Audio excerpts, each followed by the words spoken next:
Hello, YouTube. It's Monday already. Early in the morning, or late at night, depending on your perspective. September 20th, late Sunday night, early Monday morning, and I'm kind of bewildered that I'm still up. I expected to be in bed much earlier than this, but I just out of my friend's house in Gilbert, I just got wrapped up in so many projects, and time just kind of flew right by. Although a disturbing amount of time was actually spent just literally sitting and watching paint dry. And I was reminded once again just how bad I am at painting with spray paint. But everything I did, and I did quite a bit, I went through 2 full cans. Everything I did actually came out looking pretty good. I mean, you get right up on it, you can look at it, and you're like, yeah, that's not the best paint job. But unless you're right up on it and you're actually looking at it trying to critique the paint job, it looks good. I basically gave my B52 speakers a facelift with the paint. Oh, you know what? I forgot to say what time it is. It's 2:20, or did I? I don't remember. Anyway, it's 2:24 in the morning. Yeah, the B52 speakers. They were just looking really rough from all the times they've been kind of dropped and nicked, and in the car with other pieces of equipment bumping up against them. They've got sort of a black paint. It's hard to, I don't know really what to describe the finish that's on them. They're made out of a particle board, kind of a particle board, like a press board.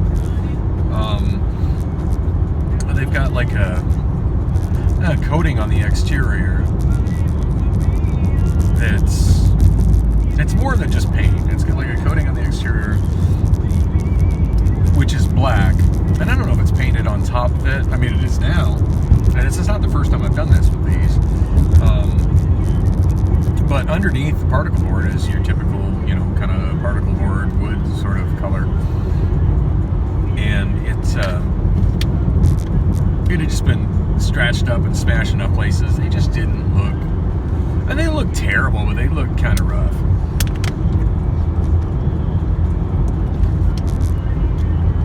Excuse me, I needed some water. Yeah, they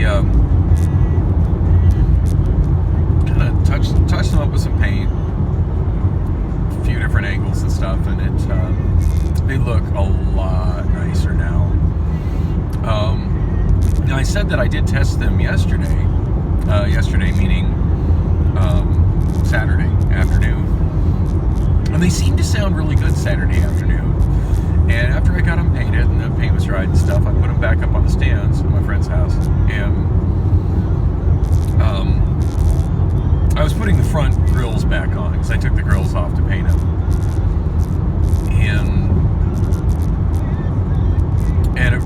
And I had one with the grill off of it, just wired in. I was listening to it mono. And then as I was putting that grill on, I connected the other speaker, stuck it up on the stand, and had it playing mono.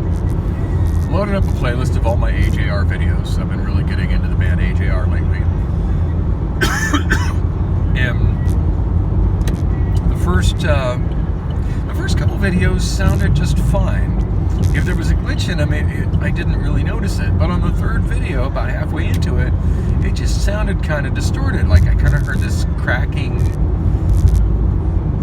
Not terribly bad, but just like there was a crackly kind of sound that shouldn't have been there. At which point that's when I'm like, well, is this the speaker or is it the file? And I mean, sometimes some bad files get past me. I try to listen to them pretty closely before they go in the library, but it does sometimes happen. Wow, that guy has got some bright LED lights in front of his truck that are right in my rear view.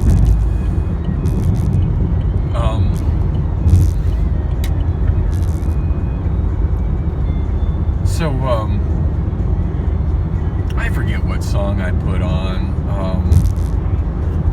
I think Christina Aguilera Beautiful. Just something that I'm very familiar with that would be a little more obvious if there was a glitch in the speaker. And sure as shit, there was definitely like an audible distortion coming from it. It seems to be coming from the tweeter, not the woofer. I really didn't notice that happening before, and I'm kind of concerned about it. And I'm wondering if maybe, just maybe, I got a little overspray from the paint into the tweeter. It's a horn tweeter. I honestly don't know. I did not take it back apart. I just was like, well, let's see if I run it and see if it just kind of cures itself. Because I've had times in the past where speakers, like, a little dust got into the voice coils and just using them kind of shook it loose, and they sounded fine after an hour of music running through it. I mean, I'm pretty confident I didn't blow them. I mean, I wasn't running them loud at all. And it seemed like they sounded fine yesterday. But it did get better as the night progressed, and we were listening to more music on them.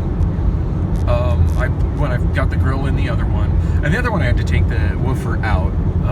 One of the coils from the crossover had come loose. It was just kind of hanging and bouncing around inside the cabinet. And I did a real classy repair job with it. I secured it with duct tape.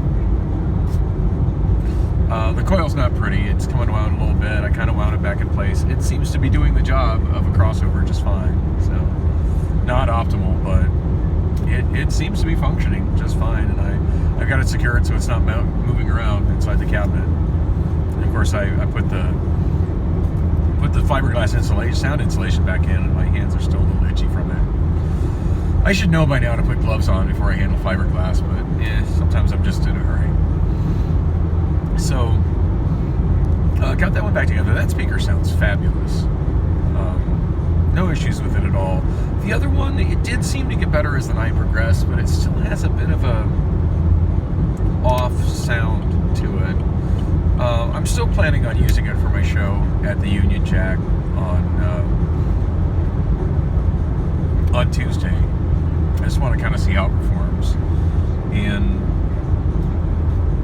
if there's a noticeable crackle after running it at a louder volume for an extended period of time, then I'll see what I got to do to resolve that issue. But for the most part, it sounds all right. I think the average person won't even notice it, but those who are more into sound would be like, is it crackling a little bit? I'd be like, yeah. Trying to sort that out. But I think it sounds good enough for bar karaoke. I was mostly concerned about appearances. The appearance of them, were looking really rough. And after painting them, they look like they just look a million times better. The other project that I worked on today, I worked on several other projects, but the other main project I worked on today was the tripod stand that holds my extra monitor, what I call my karaoke monitor. And what I primarily use it for is if I'm doing karaoke at a place that either does not have a TV whatsoever, or a place that has a stage and doesn't have a TV that's clearly visible from directly opposite the stage to somebody who is standing on the stage, then what I do is I put that screen, it's on an old speaker stand tripod. I kind of got creative with a bunch of hardware from a small TV mounting, like wall mount bracket for a small monitor or TV, and then some additional hardware that I got from Ace. A couple of 4 steel brackets and a 4 washers, 2 nuts, 2 bolts, and 4 wing nuts. Wing nuts are fun. I put this together years ago. In fact, it's actually on its second screen. It used to have a small TV on it. And like 2 or 3 years ago, maybe 3 years ago, I did a party for Mariposa Restaurant in Old Town Scottsdale. And love that restaurant, love their staff and their ownership. Great people. It's actually the owner's son, Oscar, that got me into doing that gig every now and then. Years ago, he used to be one of my diehard regulars over at Gilligan's.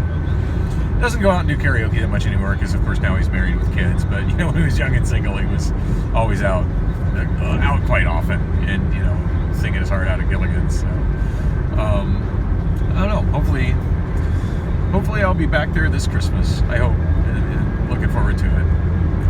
But anyway, yeah, I was going to use it at that party because I'm out in a courtyard that doesn't have any TVs at all, and I figured probably the best way to do it would be to my plan was to have a big projection screen for the bulk of the people, and then have that screen arranged in such a way that somebody can stand with the big screen behind them and then face that and sing. That way the general crowd would be looking at them singing and then see the lyrics and stuff on a big screen behind them, as opposed to the singer's back. And when I plugged it in, the screen that had worked great the last time I had used it was all kinds of jacked up. Like the backlighting came on, but the screen was just scrambled. And I don't know. My guess is it just probably got destroyed just from the heat. Sometimes that happens in Phoenix. You have things in storage that, and they just aren't made to. They just can't withstand being in a storage unit that sometimes gets up to 115 degrees. I can't really justify the expense of air-conditioned storage. Every now and then I lose something to that, and it just is what it is. Obviously, I don't put vinyl records out there. So yeah, that TV was dead. I ended up doing the show without it, and it was fine, and I kind of apologized. I was like, you're good. We honestly didn't expect a second screen. Your projector looks awesome. Everybody had a good time. Well, except for this one girl who lit her hair on fire while she was singing. But that's another story for another time. And the funny thing is, I've reconnected with her years later at a bar. She's a bartender now at a groovy little neighborhood bar in Arcadia. I forget her name. And the funny thing is, she gave me her phone number. I texted her once. Bad Dan. Anyway, yeah, she. It was pretty freaky. I'm like, you're on fire. And I was like, oh my God, you're on fire. And I started patting her head. She's like stuck away from me. I'm like, no, you're literally on fire. Like, I think she thought it was some of the younger kids like, say you're on fire like a compliment. And when I was saying you're on fire because she was literally on fire. Oh, and that's because the owner of that place just loves candles. Like, she has candles everywhere. This girl I think she was a waitress there. Or maybe a friend of somebody who worked there, to be honest. I don't know who all works there, who doesn't, I just know I have a great time when they do their Christmas parties. But anyway, yeah, she backed into one of the candles while she was singing. And I don't know what hair product she had in her hair, but it sure torched fast. Anyway, yeah, so that was the end of that TV. The next time I had a need for a screen on a tripod, I put the monitor that's on it currently. Anyway, that speaker stand, I need to wrap this story up quick because I'm almost home. I don't feel like wasting a lot of time driving around, and I don't need another 20-minute freaking video. Anyway, that speaker stand was one of two mismatched speaker stands I bought from Johnny Bugs. God, probably like 14 years ago. 15 years ago, long time ago. Like the first time I ever had a need for speaker stands as a DJ, and I just had no money. And I'm like, John, what do you have any used speaker stands? Like I just went and priced them at the store, and they're at Guitar Center, and holy crap, they're expensive, and they're expensive at karaoke now, and help. And he's like, that's what I do, and I forget what he sold them to me for, but he basically went into his surplus equipment and found two that didn't match, that were pretty rough looking and missing some hardware, and put some bolts in them and managed to get me a pair of workable speaker stands. I don't even think he charged me for him that day. I think he let me pay him after I did the show I needed him for, because that's how tight I was on money at the time. And yeah, he. So I don't. If anybody knows what happened to Johnny Bugs, aka John Milford, please let me know. I have lost touch with him, and I miss that guy. And I hope he's all right. He'd be pretty darn elderly by this point. He wasn't exactly young when I met him, 15 plus years ago. Anyway, yeah. So he hooked me up with the first pair of speaker stands that I ever owned, and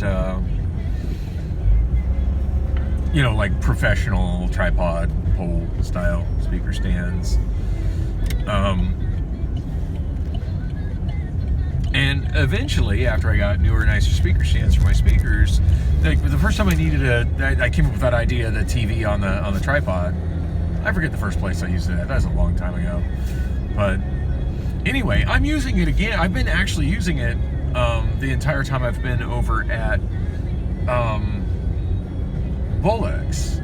And I don't use it there for like being at the foot of a stage. There I use it just because the area where I'm set up and up doing karaoke in the dance floor, there's really no TV that you can see from where I'm KJing at. And if somebody comes out there, Gary has one that he uses that's up above the stage, air quotes on stage, because it's level with but the area where the band plays. It's kind of like a stage, so it's level with the dance floor. But he's got one that's above there, and A, that's Gary's personal TV, so I didn't really want to fuck with it. And B, it's to me it's at the wrong location for karaoke. Like, to me, when somebody's singing karaoke, they should be generally facing the bulk of the crowd in the bar that's watching them, not have to turn around and have their ass facing the crowd. And there's no way you can be looking at that little screen without having your back to absolutely everybody. So, and the same thing for me, like when I'm KJing, I feel like I really need to have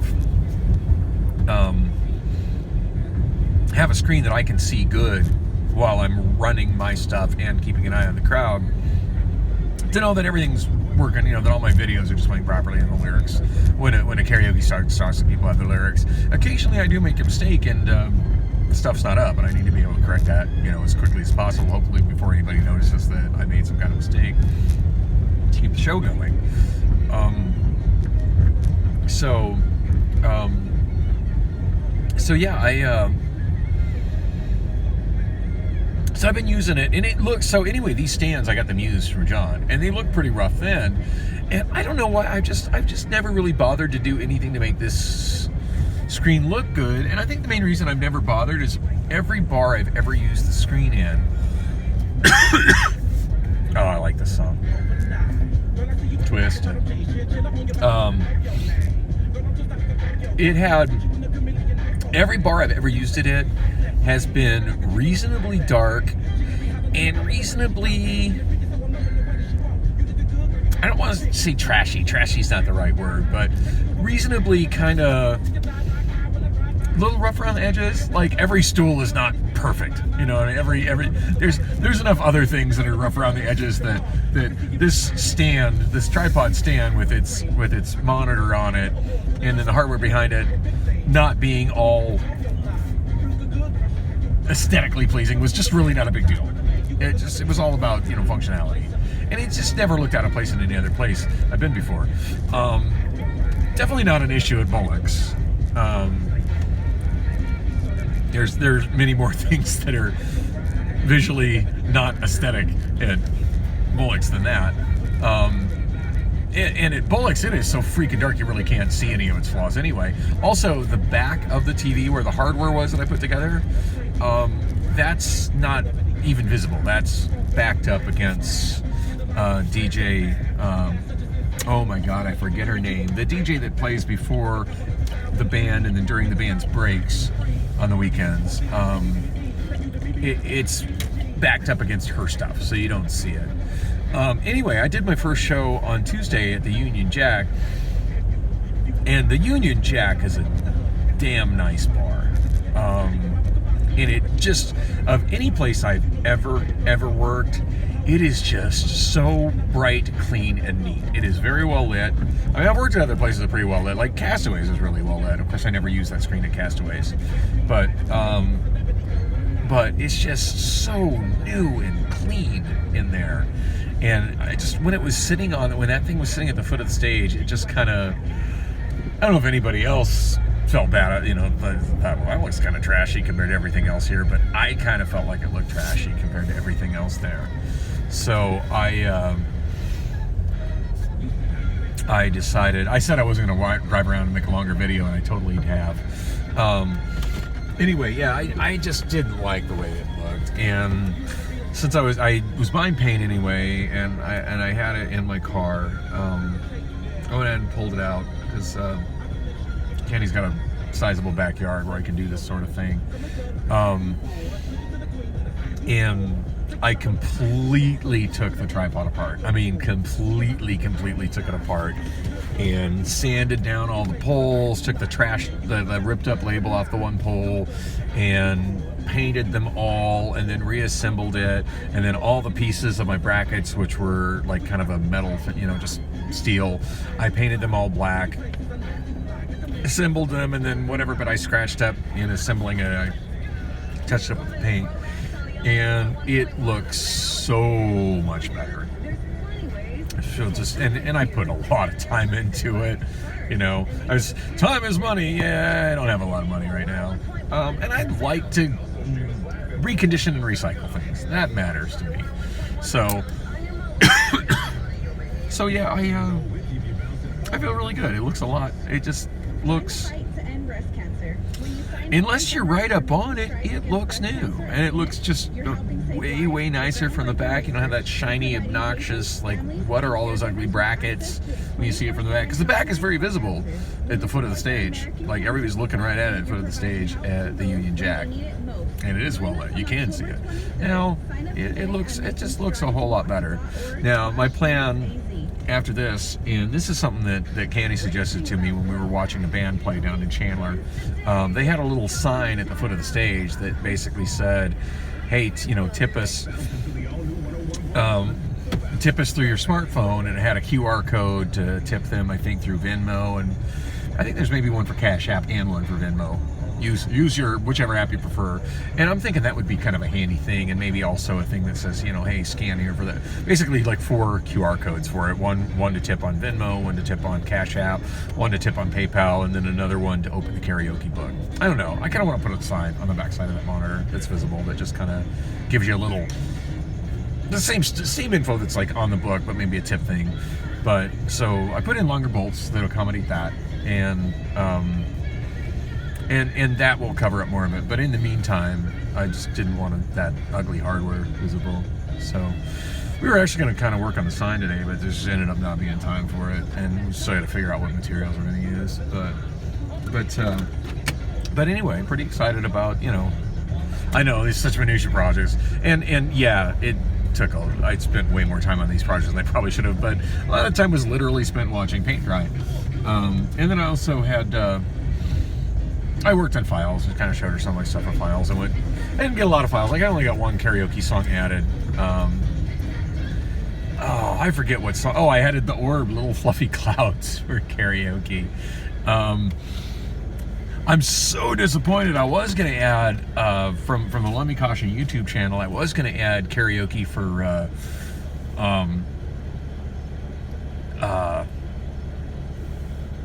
oh man, now I forget the name of the artist. It was a side project by Africa Bambaataa, and now I'm forgetting the damn name that it was called.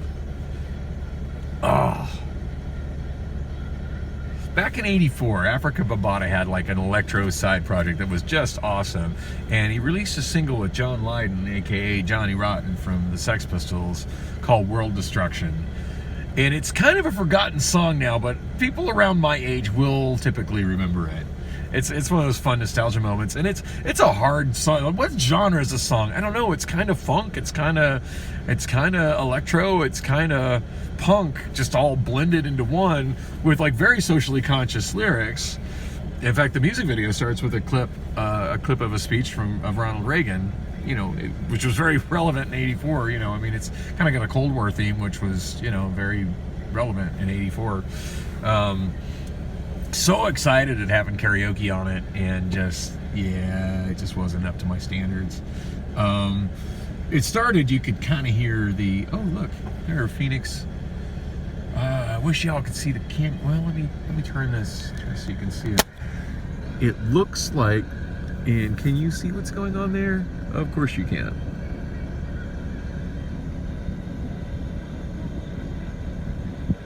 Oh, well, sort of. It looks like the police are doing sweeps. Phoenix police are doing sweeps through Pierce Park. I wish my iPhone would focus on them. It does look like they're doing sweeps through Pierce Parks with their spotlights. So run homeless people out of it. I kind of got mixed feelings about that. I really feel bad for the people that have that down on their luck, that they're crashing out.